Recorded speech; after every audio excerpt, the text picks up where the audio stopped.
Macron t'appelle, tu dis oui. Il t'a complètement enfumé. Qu'est-ce qui justifie qu'un ministre emploie un gyrophare pour circuler dans les rues de Paris? Il est pressé, mais qu'il prenne son temps. C'est irrespectueux de nos compatriotes. Est-ce que les élites politiques, mais pas seulement, élites économiques, élites journalistiques, est-ce qu'elles n'ont pas été justement un peu égoïstes? Je crois que les élites ont failli. Tu te mets dedans? Et je me mets bien entendu dedans, on fait des erreurs. Kaizen, c'est un mot japonais. C'était utilisé dans le business il y a 30 ans, hein. C'était une méthode de management.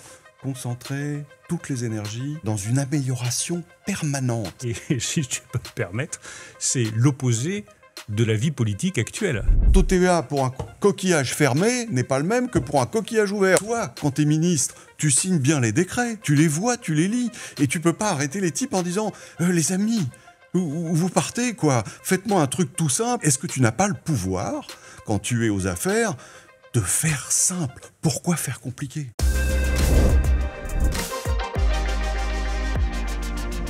Bruno Le Maire, bonjour. Bonjour François Langlais. On démarre ensemble cette série d'entretiens, un podcast qui s'appelle « Pourquoi faire compliqué ?» Bon, l'objectif, c'est d'essayer de comprendre les blocages français, d'où ils viennent, et puis comment en sortir, évidemment. Je suis très content que ce soit vous qui soyez là pour ce premier numéro. Je dis vous, on se tutoie, on se vous voit.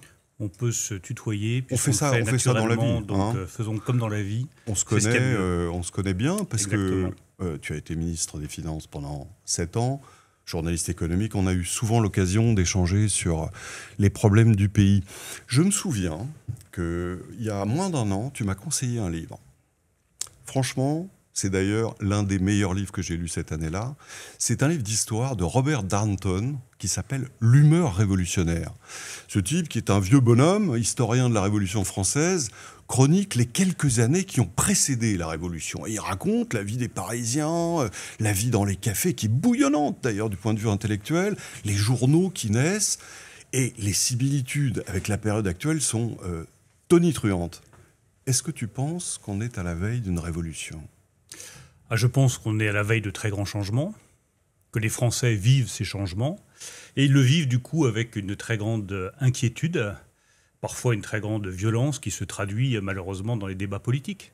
Et oui, je recommande la lecture de ces livres de Robert Darnton, parce qu'il remonte en fait les origines de la Révolution française jusqu'aux années 1780, et il montre comment on s'attaquait au pouvoir en place, comment une grande partie du pouvoir en place n'a pas compris ce qui se passait, n'a pas voulu engager les transformations nécessaires, comment une grande partie du peuple s'est senti méprisé, mis de côté, comment ça se manifestait, les libelles, les livres, les placards sur les murs. Tout ça est parfaitement raconté et crée une humeur révolutionnaire.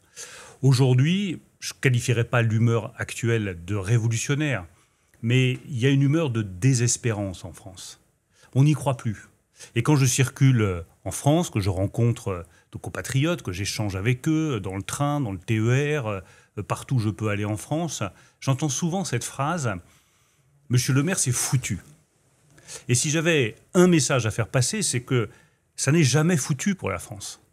Ce qui est foutu, c'est la politique telle qu'elle existe. Ce qui est foutu, c'est les partis. Ce qui est foutu, c'est l'esprit partisan. Ce qui est foutu, c'est l'organisation infiniment trop complexe de notre société, de notre État, des collectivités locales et des pouvoirs publics. Tout ça est foutu. Et tant mieux, parce qu'on va pouvoir inventer autre chose pour le pays. C'est l'année zéro. On est l'année zéro. On est à l'année 0, N-2, N-1. Mais il est évident que l'issue n'est que dans une transformation complète, profonde, à partir d'une page blanche, de ce qu'est l'organisation des pouvoirs publics en France, de ce qu'est la pratique politique, et de ce qu'est notre modèle économique et social qui repose sur des réalités qui n'existent plus. Notre modèle social, il repose sur une démographie dynamique, sur une productivité forte. Nous n'avons plus ni l'un ni l'autre. Ce qui frappe quand on regarde l'actualité, je me dis ça tous les jours, on a l'impression de voir un glacier qui s'effondre. Chaque jour, un pan qui s'effondre dans un fracas épouvantable, puis le niveau de la mer qui monte, quoi. Oui. Et de ce point de vue, tu évoquais le mot de « c'est foutu ». C'est vrai qu'on pense déclin. On se dit, on est dans un pays qui décline. Et malheureusement aussi dans un continent qui lui-même n'est pas très gaillard. Nous sommes dans une France qui a profondément changé. Et je pense que la lucidité, c'est le meilleur point de départ. La lucidité, c'est que la France, depuis 40 ans, s'est appauvrie. Aujourd'hui, un salarié vit moins bien en 2025 que ne le vivait son père. Il a du mal à se projeter, les salaires progressent moins rapidement. Il y a plus de violence et des délinquances quotidiennes qui exaspèrent, irritent, inquiètent profondément nos compatriotes. La composition de la société a changé. La place de l'islam, la place de l'immigration a transformé en profondeur notre société. L'appauvrissement, il se voit dans les villes moyennes qui ont de grandes difficultés. Mais le rôle d'un responsable politique, c'est de partir de ce constat lucide sur ce que j'appelle la nouvelle France, pour bâtir justement une France nouvelle qui réussisse dans les 25, 30, 40 années qui viennent. Et je vais vous dire ma conviction profonde, c'est totalement possible. C'est simplement une question de volonté, de détermination et de capacité à se projeter sur le long terme en disant voilà où nous pouvons aller ensemble. Est-ce que ça peut se faire, ça, avec l'équipe qui est au pouvoir actuellement? Non. Non, mais l'équipe au pouvoir, je lui souhaite, je vais te le dire là aussi très simplement, le plus de courage et le plus de succès possible. Elle est pleine de gens qui sont tout à fait remarquables. Quand on voit le ministre de l'Intérieur, je le connais bien, Laurent Nunez, c'est un homme qui connaît son dossier et qui peut renforcer la sécurité de nos compatriotes. Tant mieux. Ça va pas tenir. Quand je vois Serge Papin qui s'occupe du commerce et qui s'occupe de l'artisanat, bah, tant mieux. Serge Papin, j'ai beaucoup travaillé avec lui quand j'étais ministre de l'Agriculture. C'est un homme d'engagement, c'est un homme solide. Ce sera utile pour le commerce, l'artisanat et donc beaucoup d'activités dans notre pays. C'est plus la qualité des hommes qui est en jeu, là. C'est un système qui est vermoulu. Je pense que la responsabilité collective, c'est de garantir que la France, dans les mois qui viennent, soit gouvernée. Elle ne sera pas transformée, mais elle sera gouvernée. Et c'est déjà pas mal. Je ne pense pas que nos compatriotes attendent de la part des partis politiques aujourd'hui le renversement, le fracas et le grand soir. Il faut aujourd'hui que le pays soit gouverné pour que demain, sur la base des propositions des uns et des autres, il puisse être transformé et que nous puissions construire cette nouvelle France qui fonctionnera mieux, qui sera plus simple et qui surtout sera plus prospère. Je reviens un instant à Danton et à la période pré-révolutionnaire. Il y a une chose qui m'a frappé dans ce livre, c'est le comportement des élites, les nobles.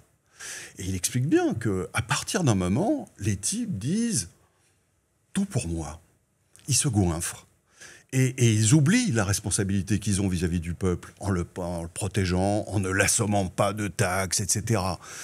Et là, la question que j'ai envie de te poser, c'est ça, au fond. Est-ce que les élites politiques, mais pas seulement, élites économiques, élites journalistiques, enfin bon, au fond, les élites dans toutes leurs dimensions, est-ce qu'elles n'ont pas été justement un peu égoïstes et inconscientes de ce qui se joue dans les transformations que tu évoques et des conséquences que ça a sur les gens normaux, en quelque sorte? Je crois que les élites ont failli. Tu te mets dedans? Et je me mets bien entendu dedans, on fait des erreurs. Mais c'est le mérite d'avoir de l'expérience, 25 années d'expérience politique, pour le dire avec gravité, en en tirant aussi toutes les conséquences. Les élites ont failli. Les élites économiques, quand elles nous ont expliqué dans les années 90 que l'avenir de l'industrie française, c'était les délocalisations, et que peu importait si les emplois étaient à l'étranger, du moment que le siège était en France. Les élites ont failli. Quand j'entends beaucoup nous dire « mais dans le fond, maintenant, on va partir, on va aller s'installer ailleurs », c'est une forme de faillite. Quand les élites politiques européennes vous disent qu'il faut continuer à défendre le libre-échange et qu'elles refusent de mettre des taxes sur les produits chinois, aberrant. Ce pourquoi je me suis battu pendant 2 ans. J'ai d'ailleurs obtenu gain de cause sur la taxation des véhicules électriques chinois à 37%. Mais sur un certain nombre de secteurs, désormais, les véhicules électriques, les batteries électriques, les semi-conducteurs, c'est 100% de droits de douane qu'il faut mettre sur les produits chinois. Ou alors nous verrons disparaître nos usines et nos productions de véhicules électriques, de batteries ou de semi-conducteurs. Là aussi, nous avons failli dans la reconnaissance de ce qu'est le réel, dans la reconnaissance de ce qu'est la nouvelle donne internationale. Par idéologie, dogmatisme... Par idéologie, par incapacité à voir la profondeur des changements et donc la radicalité des réponses. Ça vaut aussi pour ce que j'appelle la monarchie technocratique. Nous sommes, François, le dernier pays où on peut être haut fonctionnaire. Je l'ai été, j'ai passé les concours nécessaires. Faire de la politique, on se fait élire. Et puis si jamais ça tourne mal, on le voit bien actuellement, souvent ça tourne mal en politique, retrouver son poste dans la haute fonction publique.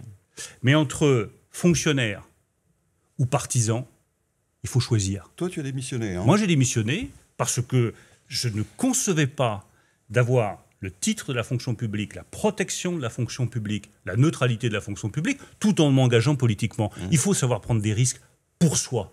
Et c'est ça que les élites doivent aujourd'hui faire.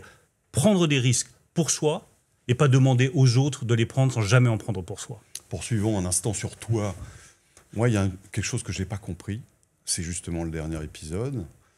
Tu es sollicité, tu quittes le gouvernement donc après cette dissolution catastrophique.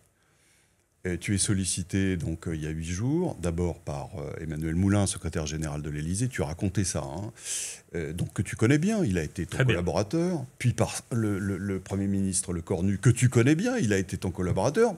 Tu dis non à chaque fois. Macron t'appelle. Tu dis oui. Il t'a complètement enfumé. Alors, c'est un peu plus complexe. C'est-à-dire que ça fait plusieurs semaines qu'on me demande de revenir au gouvernement. Que tu étais en tractation, d'accord. Et je n'étais pas en tractation parce que j'avais fermé la porte. Je l'avais même fait publiquement en disant je travaille pour l'entreprise de semi-conducteurs ASML, j'enseigne le lundi en Suisse. J'habite pas en Suisse. Je le précise parce que parmi les innombrables mensonges qui m'ont été destinés, celui-là en fait partie. Je n'habite pas en Suisse, j'habite en France et je ne me suis jamais vu habiter ailleurs qu'en France. Mais au fur et à mesure des appels, quand on vous fait comprendre que ce n'est pas une question de politique, mais une question de mission, et que dans le fond, la guerre est aux portes de l'Europe, que les menaces russes n'ont jamais été aussi élevées. C'était pour être ministre des Armées. Un vrai sujet sur l'industrie et un vrai sujet sur l'industrie franco-allemande et la construction du SCAF, le système aérien franco-allemand, et qu'on me dit, voilà, tu es la personne la plus appropriée, tu as été conseiller défense et affaires stratégiques de Jacques Chirac et de Dominique de Villepin. C'est vrai, j'ai commencé comme ça, c'est mes sujets. Je me suis toujours battu pour la défense européenne. J'ai toujours cru qu'il fallait être plus indépendant vis-à-vis des États-Unis et plus fort militairement. L'engagement franco-allemand, François, c'est 25 ans de ma vie politique, comme ministre de l'Agriculture, comme ministre des Affaires européennes, comme ministre de l'Économie et des Finances. Donc à la fin, j'étais lucide sur la situation politique. Mais j'ai dit oui par sens de la mission. J'ai accepté une mission. C'est une planche qui ne peut pas tenir. Mais tu sais, tu as prononcé un mot tout à l'heure, c'est le risque. Moi, j'aime bien prendre des risques. Et je pense qu'une vie bien vécue, c'est pas le calcul, c'est le risque. Quand on fait des petits calculs, quand on regarde est-ce que ça va tenir, est-ce que ça va pas tenir, on se plante toujours. Donc là, c'est vrai, ça n'a pas marché. Tu ne penses pas qu'il y a eu un calcul politique de la part d'Emmanuel Macron ? Je ne crois pas du tout. Honnêtement, je vais te dire, ce n'est pas mon caractère. Mon caractère, c'est de me dire, je sers la France et les Français. Ça fait 25 ans que je fais ça. 25 ans que, lorsque j'étais ministre de l'Agriculture, je me suis battu pour protéger les Français. Quand j'étais ministre de l'Économie, qui est la crise du Covid, je me suis battu pour protéger les Français. C'est ce que j'aime au plus profond de moi-même. Parce que je crois profondément dans l'avenir de mon pays et tout simplement que j'aime les Français. Et donc, quand on me dit, tu vas servir, il y a un poste très important, c'est les armées. J'aime les armées, j'aime les militaires, j'aime la chose militaire. Et qu'on vous dit, c'est le moment, on a besoin de toi, c'est vrai, j'ai pas trop réfléchi sur la politique, j'ai pas pensé une seconde que ça allait déclencher cette réaction en chaîne, et j'ai dit oui, et je le regrette pas. Ce que j'avais sous-estimé, François, c'est la petitesse, la médiocrité, la faiblesse des partis et de certains responsables politiques. Jamais je n'aurais imaginé, peut-être parce que ça fait 1 an que j'enseigne, que je travaille pour ASML, que je parcours le monde pour défendre une stratégie européenne sur les semi-conducteurs, j'ai peut-être perdu un peu le fil de ce qu'était devenue la vie politique française. Et il m'a rattrapé. Mais je dois dire, j'ai été stupéfait et j'ai toujours pas compris la manière dont certains ont réagi à ma nomination. Ils ont dit, le maire, c'est l'homme aux 1000 milliards de dettes supplémentaires. On sait d'où ça vient, ça vient de ton ancienne famille politique, les LR, la droite, singulièrement de Bruno Retailleau, qui en est le chef. Quand tu entends ça, tu dis quoi ? 1000 milliards, c'est vrai que cet argent a été dépensé, que cette dette a été accumulée. C'est vrai que tu étais ministre des Finances pendant toute cette période-là. Comment tu réagis quand tu entends cette critique-là ? Quelle fourberie. Quelle fourberie d'abord de la part de tous ceux qui, pendant la crise du Covid, pendant la crise de l'inflation, n'ont cessé de me demander de dépenser plus. Qui tous circulaient dans mon bureau, tapaient à la porte et disaient « il nous faut plus pour les boulangers, pour les artisans, pour les commerçants. Il nous faut une aide plus forte sur l'électricité, sur le gaz, vous ne pouvez pas débrancher les aides, vous ne pouvez pas retirer le quoi qu'il en coûte. Ils venaient tous gémir, pleurer dans mon bureau pour que je dépense plus. Ils ont tous déposé des amendements qui représentent des dizaines de milliards d'euros de dépenses supplémentaires. Mais tous, la droite, les oppositions, le Rassemblement national, tous. Et aujourd'hui, ce sont les mêmes qui viennent me dire 1000 milliards d'euros de dette. Quelle fourberie. Quelle fourberie aussi sur le fond, parce que quand je suis arrivé, la dette n'était pas à zéro. La dette était à 2200 milliards d'euros. Donc si j'étais vraiment le problème de la dette, dans ce cas-là, il n'aurait pas existé avant. Il me semble qu'il existait avant. Je suis arrivé comme ministre des Finances, j'ai trouvé 2200 milliards d'euros de dette. Si j'étais vraiment le problème de la dette, il suffisait que je m'en aille, et puis le problème se serait résolu. Depuis que je suis parti en septembre 2024, François, la dette a augmenté de 185 milliards d'euros. Donc sur le fond aussi, quelle fourberie. Et je vais te dire, on ne réglera pas les problèmes avec des fourberies, en essayant de se dédouaner comme le fait toute la classe politique, en essayant de pointer du doigt un seul homme, d'une manière révoltante, indigne, scandaleuse et malhonnête. La fourberie, c'est pas mon truc. Je crois à l'honnêteté, je crois à la droiture, je crois à la sincérité. Et je dois dire que je suis assez content d'avoir à nouveau quitté ou pris un peu de champ par rapport à ces pratiques politiques qui ne grandissent pas la France. Mais pendant cette période, c'est vrai que, on s'est vu d'ailleurs régulièrement, tu étais préoccupé par les questions de finances publiques en disant, voilà, là, il faut vraiment... D'ailleurs, tu l'as dit publiquement, tu as annoncé la fin du quoi qu'il en coûte plusieurs fois. Dès 2021. Et tu as été pris à revers, notamment par le président, hein, et disons par l'ensemble des gouvernements. Est-ce que c'était pas de ta responsabilité de sauter de l'avion en disant, les amis, je ne peux pas suivre, c'est trop grave. Autrement dit, est-ce qu'il fallait pas démissionner ? Une démission, c'est une désertion. Oui, mais c'est une désertion. Ça attire l'attention des gens sur un problème. Ben, je ne crois pas. Enfin, regarde ce qu'a fait François Bayrou. Enfin, on est ici pour se dire les choses de manière très claire et régler les problèmes pour les Français et trouver des solutions. Les hommes ne sont pas les sujets. Les institutions sont parfois beaucoup plus importantes. La démission aboutit toujours à une désertion et à une dégradation encore plus rapide des comptes. Donc si tu pars, très bien, hein, ça fait du buzz pendant 48 heures, on va dire, tiens, il y a un sujet de finances publiques, le maire est parti, il y a un sujet de dette, et puis ensuite c'est business as usual. On revient exactement à la même situation. Moi, je préfère me battre. J'ai toujours préféré me battre. Alors, je n'ai pas empêché la dette, mais j'ai contenu la dette. Et si je n'avais pas été là pour retirer le bouclier sur le gaz, si je n'avais pas été là pour dire en janvier 2024, il faut retirer le bouclier sur l'électricité, contre tout le monde, contre toutes les oppositions qui m'ont accusé à l'époque d'être le monsieur austérité, avant de dire c'est le monsieur Gabji, avec une incohérence complète. Si je n'avais pas été là pour faire 10 milliards d'euros d'économies sur l'État en avril 2024, ou pour réclamer une loi de finances rectificative au printemps 2024, les choses auraient dérapé encore beaucoup, beaucoup plus. Ce n'est pas 1000 milliards d'euros de dette qu'on aurait, c'est 2000. Alors je ne dis pas que c'est brillant, 1000 milliards d'euros de dette. Je prends toute ma part de responsabilité. J'aurais aimé faire beaucoup mieux. J'aurais aimé aller beaucoup plus loin. Mais je pense sincèrement avoir empêché une dégradation plus rapide des comptes publics. Et d'ailleurs, depuis que je suis parti, la dégradation n'a fait que s'accélérer. Nous avons fait le maximum avec mes équipes. J'aurais aimé faire plus. Et ça restera un vrai déchirement pour moi d'avoir dû quitter le ministère des Finances après la dissolution. Tu l'as subi ? Bien sûr que je l'ai subi. Je l'ai subi comme une véritable claque et une rupture par rapport à ce que nous avions engagé depuis plusieurs années, c'est-à-dire revenir à des comptes publics qui soient sains. En 24, on a fait 30 milliards d'euros d'économies en 6 mois.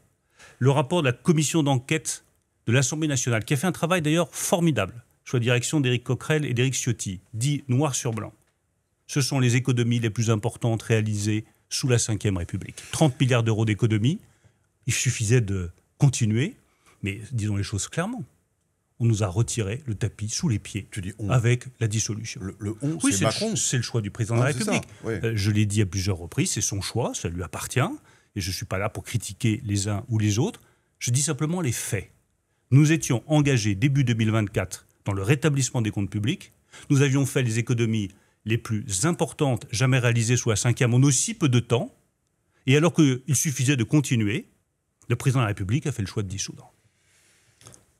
Comment tu expliques cette drogue que nous avons tous, les Français, cette forme d'addiction à la dépense publique, au-delà même de la dernière période, parce que, comme tu le disais, tout ça a commencé avant, ça s'est accentué.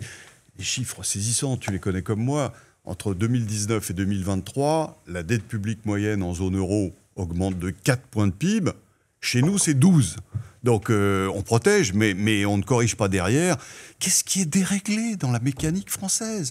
Est-ce que toi, en tant que ministre, tu manques de levier? Alors, bien sûr, il y a le président qui fait un choix différent. On comprend, c'est le patron. Hein, donc, le patron, il décide. Et puis... mais au-delà de ça, on a l'impression que cette espèce de dépendance a pénétré tous les niveaux de la société et fait de nous une nation qui, de facto, rechigne à l'ajustement le plus élémentaire. Je partage totalement cette analyse. Je pense que c'est très important que tous ceux qui nous écoutent comprennent ce qui s'est passé, pourquoi ça s'est passé et comment est-ce qu'on peut y remédier. Qu'est-ce qui s'est passé depuis, disons, une cinquantaine d'années, depuis 1981 ? Nous étions à l'époque avec un niveau de dette publique en dessous de celui de l'Allemagne. Il y a 40 ans, nous avions un niveau de dette publique qui était inférieur à celui de l'Allemagne. Le double septennat de François Mitterrand s'est traduit par 20 points de dette publique supplémentaire par rapport à notre richesse nationale. Ensuite, il y a eu la grande crise financière, 2008-2010. Ce quinquennat s'est traduit par 32 points de dette publique supplémentaire. Nous, tu viens de donner le chiffre, c'est 12 points de dette publique supplémentaire, alors que nous avons été confrontés à la plus grave crise économique depuis 1929, le Covid, et la plus forte augmentation de l'inflation depuis les années 70. Donc nous avons protégé. J'ai fait ce choix et je le revendique. Dans le cas qui a été le mien, l'augmentation de la dette, c'est d'abord protéger les salariés, payer les salaires, protéger les artisans, les PME et les commerçants. Ça, c'est pour l'image globale et qu'on voit bien à quel point ce mouvement de dette, il a été encore beaucoup plus rapide avant que je ne sois aux responsabilités. La deuxième chose, c'est que notre modèle économique et social est un modèle à somme nulle. C'est-à-dire que c'est un modèle qui repose sur les principes de 1981. On peut travailler moins et gagner plus. Et on en a fixé l'horizon du progrès social français à partir de ces principes-là. Tout va devenir gratuit. Vous pouvez travailler moins et gagner plus. C'est ça l'horizon aujourd'hui social français, l'horizon économique, notre horizon national. Et c'est bien cet horizon-là qu'il faut changer pour fixer une nouvelle ambition pour la nouvelle France. On aura l'occasion d'y revenir. Mais dire aux gens, vous allez travailler 35 heures, vous allez partir à la retraite à 60 ans, vous allez sans cesse travailler moins, vous allez avoir des allocations chômage extraordinairement généreuses pendant une durée très longue, et vous gagnerez plus, c'est un mensonge. Non, dire aux gens, on peut avoir une économie de service et avoir un bon salaire, non. Vous avez beau créer des emplois, on a créé 2 millions. À partir du moment où c'est des emplois de caris chez Amazon et pas des emplois industriels qualifiés avec de la valeur ajoutée, les gens gagnent moins et n'arrivent pas à s'en sortir. Et donc, il faut compenser par de la dépense publique, de l'aide sociale et de la redistribution. Ça, c'est la raison profonde. Nous vivons sur un modèle économique et social qui date de 1981 et qui est dépassé. Et puis, il y a une troisième raison, elle est fonctionnelle. C'est que, contrairement à ce qu'on croit, le ministre des Finances, il ne peut pas dire stop. Il n'a pas les pouvoirs pour stopper la dépense publique. C'est-à-dire, tu es ministre, tu ne peux pas. Moi, je vais te donner des exemples très, très concrets. Le ministre des Finances, il est responsable, mais il n'a pas les leviers pour assumer cette responsabilité. Donc, je vais passer 3 mois à faire 100 millions d'euros d'économies ici, trouver 200 millions d'euros d'économies là, au ministère des Sports, au ministère de la Culture, tout le monde va hurler parce qu'il n'aura pas sa subvention, parce qu'il dépend justement de l'argent public.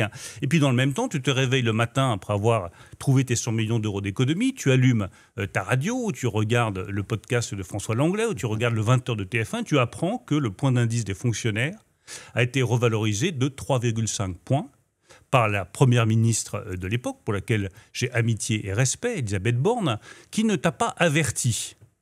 C'était la campagne C'est 8 électorale, milliards d'euros de dépenses par an supplémentaires. Donc ça ne peut pas fonctionner comme ça. Je peux donner un autre exemple du ministre des Sports, Clément Beaune, qui fait un arrangement dans mon dos avec la présidente de la région Île-de-France, Valérie Pécresse, pour dépenser 500 millions d'euros de plus pour les transports publics en Île-de-France. Peut-être que c'est nécessaire, peut-être que c'est utile, mais je n'ai pas été averti. Et il faut que je trouve le demi-milliard d'euros séance tenante parce que ça a été annoncé par le ministre des Transports. T'en es réduit à faire les additions et donc, quelles sont maintenant, les soustractions. quelles sont les solutions ? Il y a un certain nombre de solutions qui doivent être mises en place très vite pour stopper cette dépense qui part dans tous les sens. La première, la plus importante, c'est que nous soyons capables de faire des choix. Et qu'au moment des grandes échéances électorales, nous puissions dire à nos compatriotes, voilà quelles vont être les priorités. L'école, l'hôpital, la sécurité. 3 priorités. Tout le reste est certainement très important, mais on dépensera moins. Définir les priorités. Choisir. Gouverner, c'est choisir. Et assumer et tenir les choix qu'on a faits. Deuxième chose plus opérationnelle, il faut que le ministre des Finances, comme c'est le cas du chancelier de l'Échiquier en Grande-Bretagne, ait un droit de veto sur la dépense publique. Disons, écoutez, c'est très sympathique, tu as annoncé que tu allais dépenser 500 millions d'euros pour les transports publics, c'est certainement très populaire, mais il n'y a pas d'argent pour. Donc c'est pas compliqué, c'est niette, tu n'auras pas les 500 millions d'euros, droit de veto du ministre des Finances sur toute dépense publique qui n'est pas financée. Troisième proposition, il faut qu'il y ait un frein à la dette comme il en existe en Allemagne. En Allemagne, on débat du frein à la dette alors même qu'ils sont à 60% de dette publique par rapport à leur richesse nationale. C'est les Allemands. Hein. Oui, mais il y a quelquefois du bon dans le système allemand, notamment d'éviter cette politique du plus grand luxe, comme dirait Saint-Simon à propos de Louis XIV, qui de Louis XIV jusqu'au président de la République de la Ve n'a jamais cessé. Toujours dépenser plus, alors même qu'il n'y a pas d'argent disponible. Il faut un frein à la dette. Et dernière chose qui me paraît absolument essentielle, il faut renverser le rôle du Parlement. Le Parlement a un rôle fondamental à jouer pour contrôler la dépense et non pas pour proposer des dépenses supplémentaires. Je propose donc que la Cour des comptes soit mise à disposition des parlementaires pour que les parlementaires puissent exercer leur fonction de contrôle sur la dépense publique. Droit de veto du ministre des Finances, pouvoir de contrôle à l'Assemblée nationale, frein à la dette et choix limité de la part de ceux qui dirigent. Avec ça, on devrait enfin pouvoir y arriver. Moi, il y a quelque chose qui m'a toujours frappé, mais je voudrais connaître ton avis, c'est que finalement, le pouvoir en France, tu évoquais le luxe. Saint-Simon, Louis XIV à Emmanuel Macron. Les apparats du pouvoir, évidemment pour le président, mais aussi pour les ministres, les lieux dans lesquels ils exercent leur métier. L'autre jour, je déjeunais avec, déjà un petit moment, Éric Dupond-Moretti, quand il était garde des Sceaux. Je me rends à Place Vendôme, où je n'étais jamais allé. Mais c'est d'une magnificence incroyable. Il y a 15 mètres sous plafond, du marbre, des huissiers dans tous les sens. Et on se dit, est-ce qu'on peut encore considérer les vrais problèmes quand on vit dans cette atmosphère? Quand j'allais déjeuner avec toi, ça n'était pas luxueux, mais on était à Bercy. C'est vrai qu'il y a là des gens qui sont chargés de faire la cuisine, de nous servir, etc. Je ne dis pas que c'est le palais de Louis XIV, hein, mais de fait, ça n'est pas la vie des gens normaux. Ça n'est pas la vie des gens normaux. Est-ce que ça ne t'éloigne pas de la réalité mécaniquement? Tu fermes. On ferme tout ça. Tu fermes. Et on met tout le monde à la défense. La fin de la monarchie technocratique, elle passe par un autre recrutement des hauts fonctionnaires. Elle passe par l'obligation de tout haut fonctionnaire qui est candidat à une élection de démissionner au préalable de la haute fonction publique. C'est le cas en Grande-Bretagne. Ça fait un peu mal de voir la monarchie qui donne des leçons à la République. Et tu fermes les palais de la République. Tous. Peut-être en garder 1 ou 2 lieux de réception pour les dignitaires étrangers qui apprécient la culture française. Mais pour le reste, pour tous les ministères fonctionnels, que ce soit le ministère de la Justice, que ce soit le ministère des Armées, que ce soit d'autres ministères, le ministère de l'Agriculture qui a un magnifique hôtel particulier rue de Varennes. J'ai été 3 ans ministre de l'Agriculture. Tu fermes.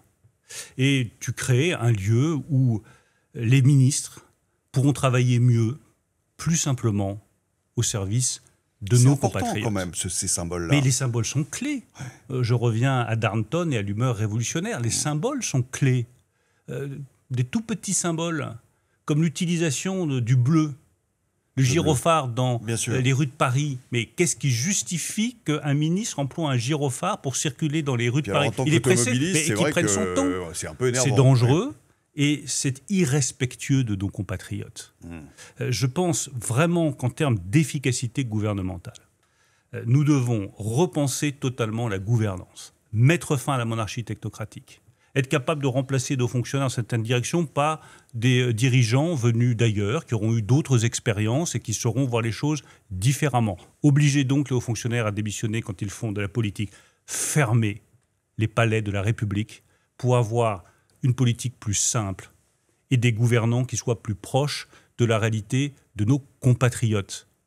Être tout simplement à proximité de ce que vivent nos compatriotes et être dans une organisation qui soit beaucoup plus efficace pour servir les Français.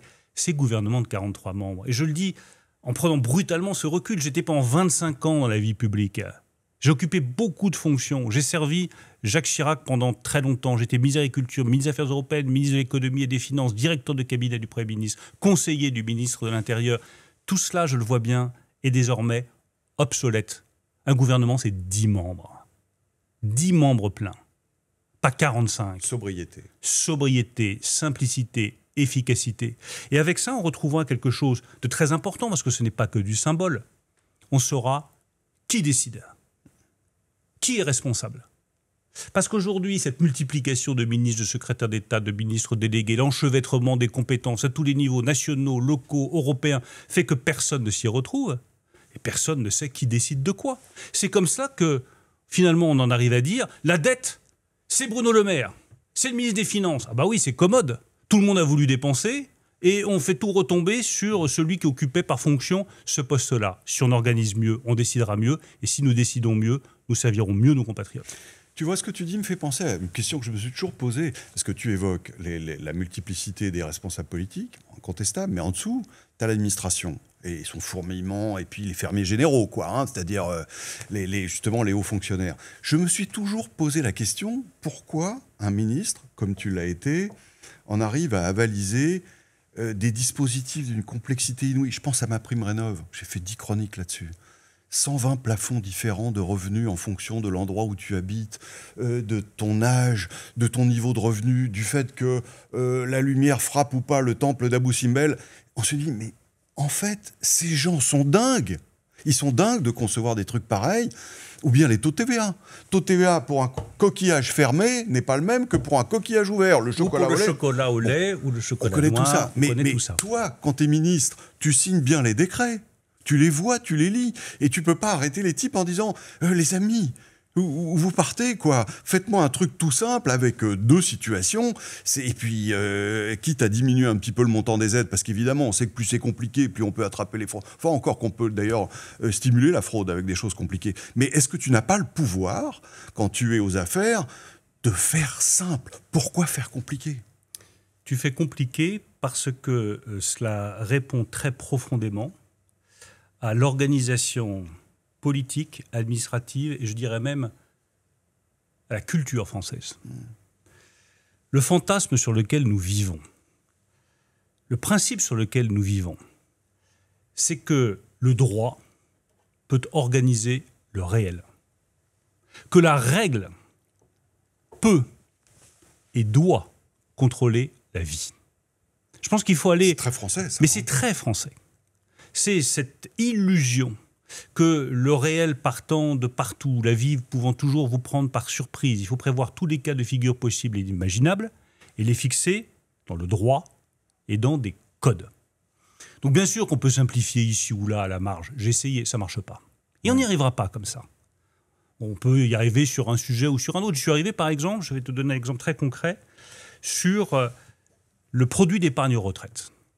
Il y avait 12 ou 14 produits d'épargne retraite différents. J'ai décidé de les fusionner en un seul.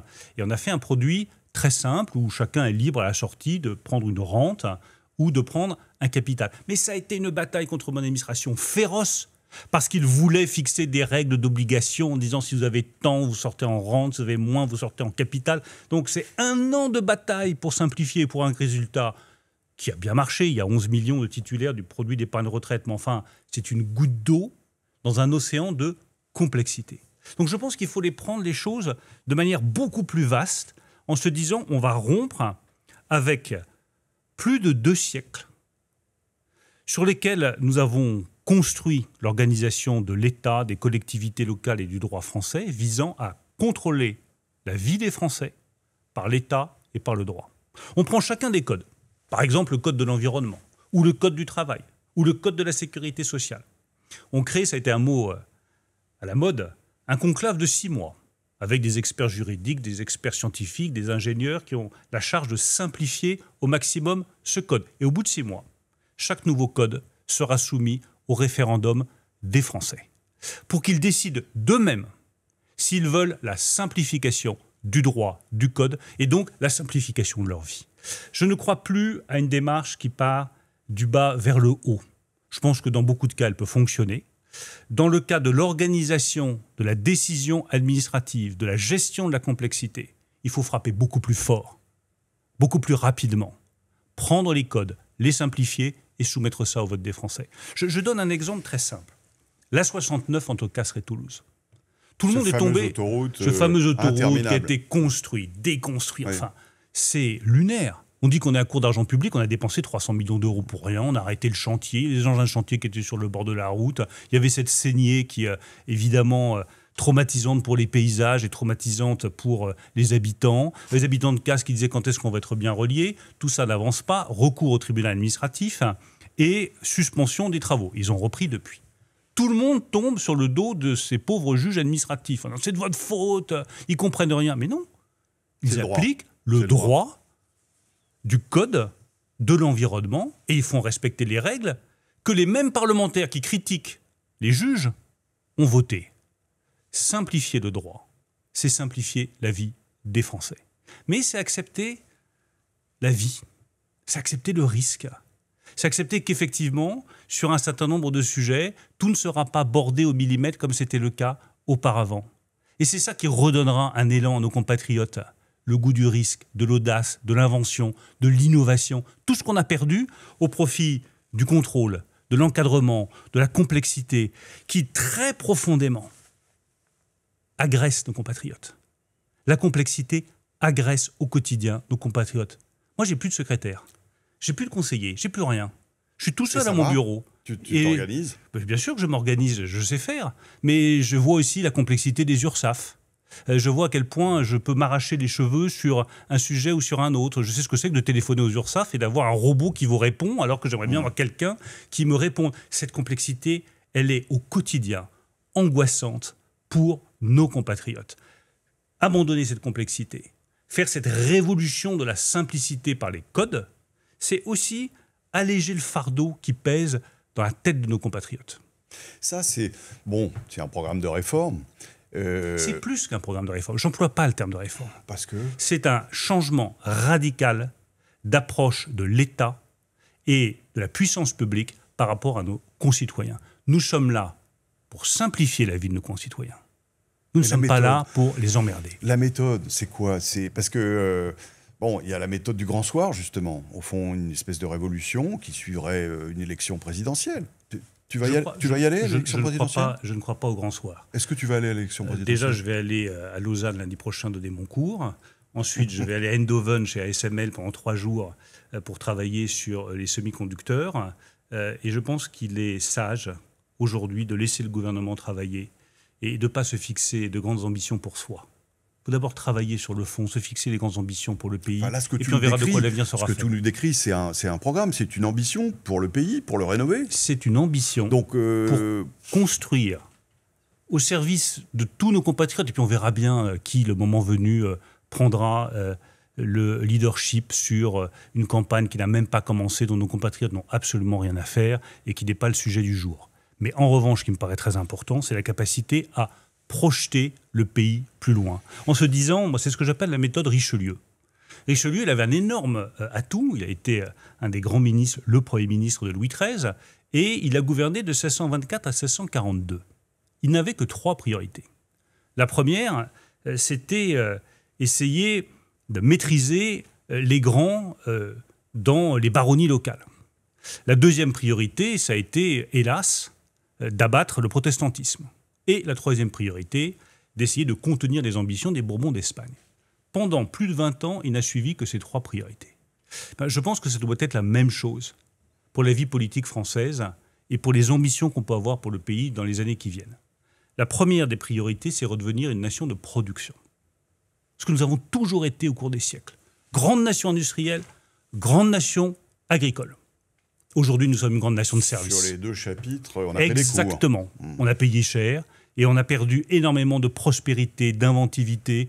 Et pour chaque Français, pour chacun de nos compatriotes, on a perdu beaucoup de salaires et beaucoup de revenus. Faire de la France une grande nation de production agricole et industrielle, renouer avec la science, avec l'innovation, avec la capacité de fabrication, ça, pour moi, c'est la première des priorités.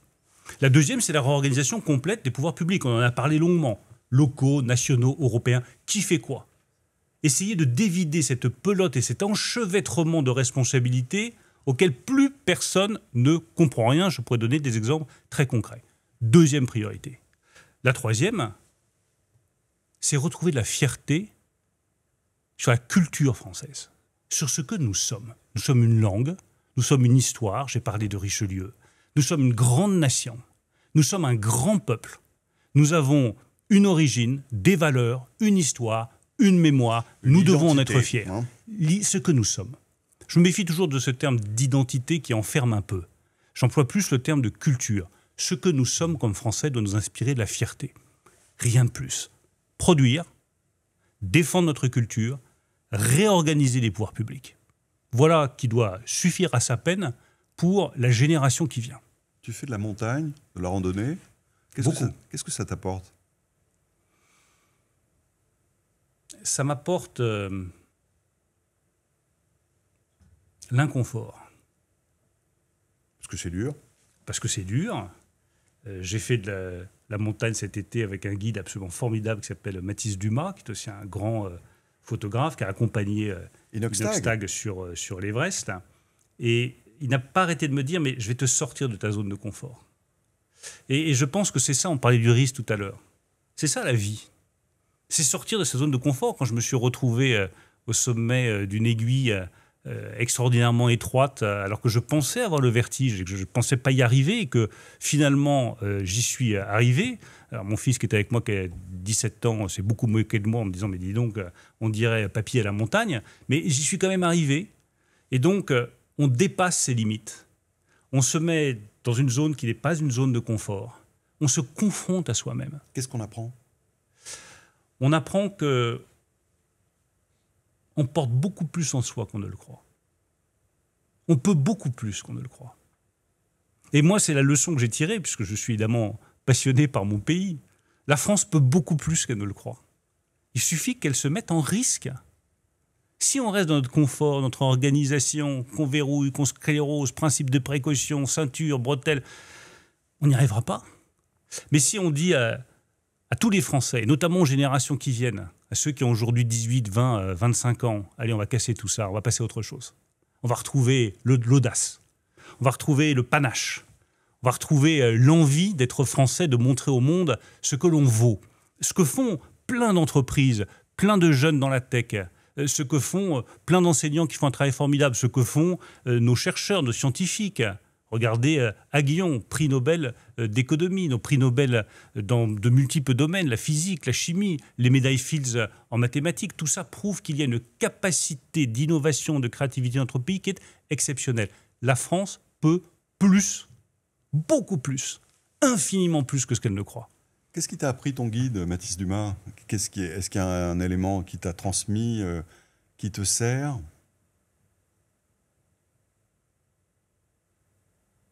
Profite du moment présent. En montagne, tu ne peux pas penser à ce qui va arriver dans 10 minutes, 15 minutes ou 20 minutes. Tu dois penser à chaque pas.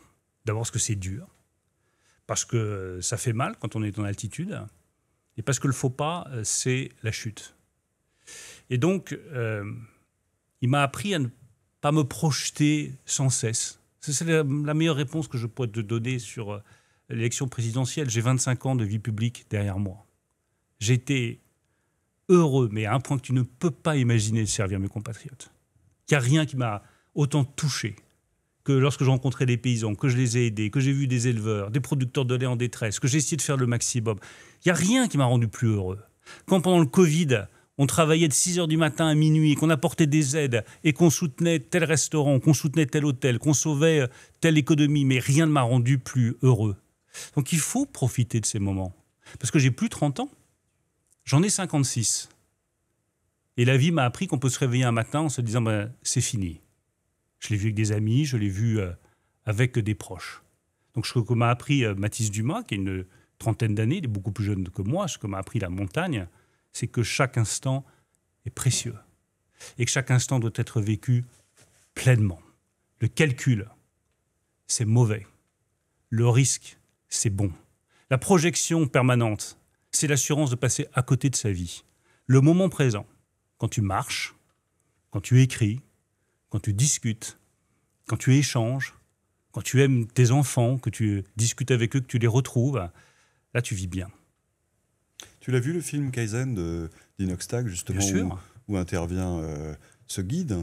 J'ai vu le film, j'ai adoré la manière dont il avait été monté, et j'ai beaucoup aimé cette approche. Ascension de l'Everest. L'ascension de l'Everest, qui est très simple, qui ne cache rien. Séquence où il se retrouve avec le Covid, il est coincé, il ne peut plus bouger. La séquence où, tiens, il a des hémorroïdes. Bon, tout ça, c'est très brutal, c'est très franc, c'est très direct, c'est très touchant. Et oui, c'est un film que j'ai regardé comme des millions, je crois, de nos compatriotes, avec des dizaines de millions. Énormément d'enthousiasme, parce qu'il se passe quelque chose autour de la montagne. Je pense qu'il y a quelque chose de très profond qui se joue par rapport à ce que ressent notre peuple et ce que peuvent ressentir les Français. Se lancer dans une aventure, c'est encore possible et c'est magnifique. Kaizen, c'est un mot japonais. Et alors d'ailleurs, c'était utilisé dans le business il y a 30 ans. C'était une méthode de management. Concentrer toutes les énergies de l'équipe, justement, dans une amélioration permanente. C'est justement l'opposé du grand soir, au fond. C'est un petit tour de vis. C'est l'opposé du grand soir, cher François. Et si tu peux me permettre, c'est l'opposé de la vie politique actuelle. Où c'est l'inverse de l'esprit d'équipe. Et très franchement, c'est ce qui, moi, me fait me tenir à l'écart de tout cela pour le moment. C'est que, voilà, les rivalités de personnes, les calculs, les oppositions, mais ça ne mène absolument nulle part. Il faut faire bloc. Il faut se rassembler. Comme ça qu'on obtient de bons résultats.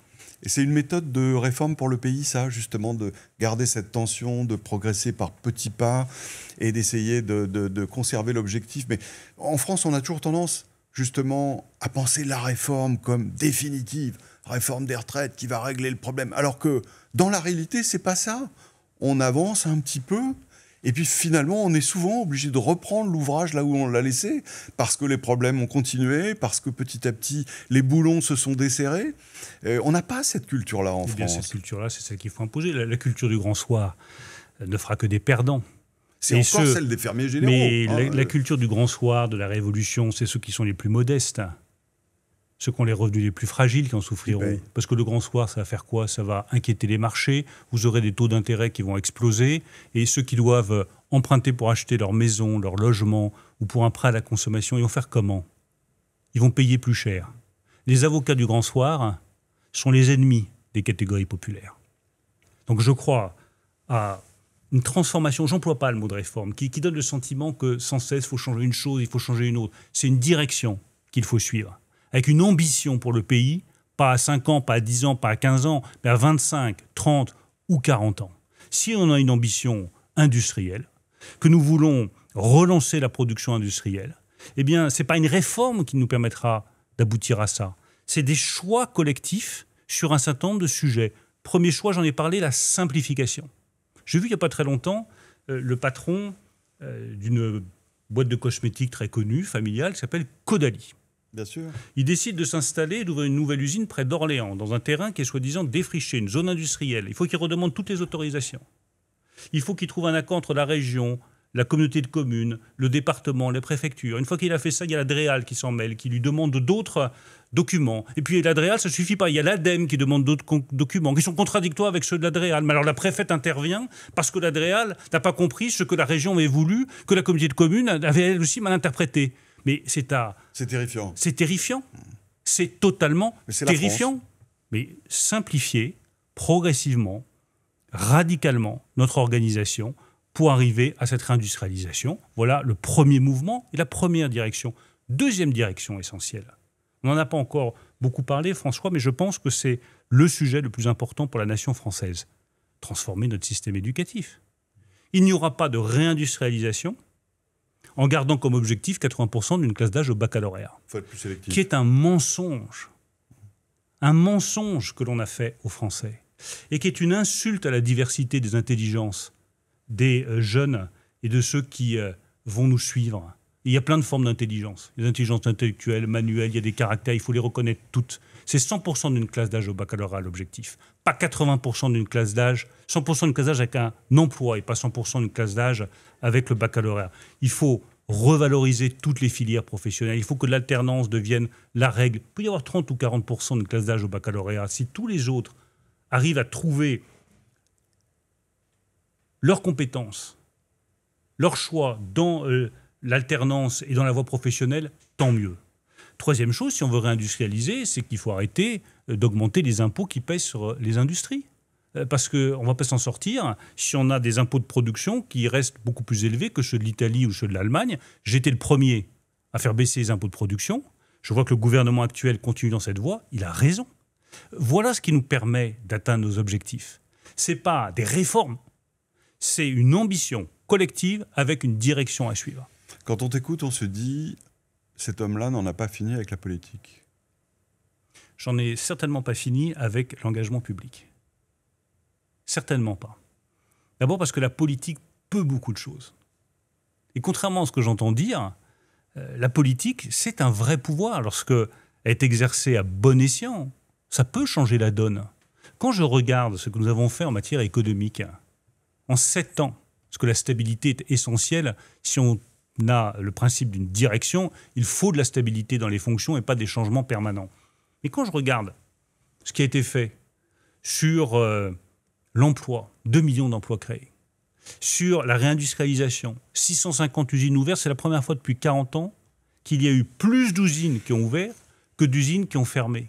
Quand je vois ce qu'on a fait avec Photonis, on sauve Photonis, qui est une entreprise qui fait de la vision nocturne. Elle se réinvente. Et aujourd'hui, c'est un immense succès. Quand je vois les chantiers de l'Atlantique, nous les avons nationalisés. Un matin, j'ai pris la décision, on nationalise les chantiers de l'Atlantique. Parce qu'on ne veut pas qu'elles tombent dans les mains d'autres partenaires. Les chantiers de l'Atlantique se réinventent, fonctionnent bien, embauchent, emploient, c'est stratégique. Donc la politique peut certaines choses. Quand je vois au niveau européen, la dette en commun, c'est une réalisation. Les taxations des véhicules électriques chinois, c'est une réalisation concrète. Donc la politique peut beaucoup de choses. Donc c'est pour ça qu'elle est passionnante. T'as toujours été comme ça ? Toujours été passionné par cet engagement, cette nécessité justement d'essayer d'œuvrer de ce côté-là ? Toujours.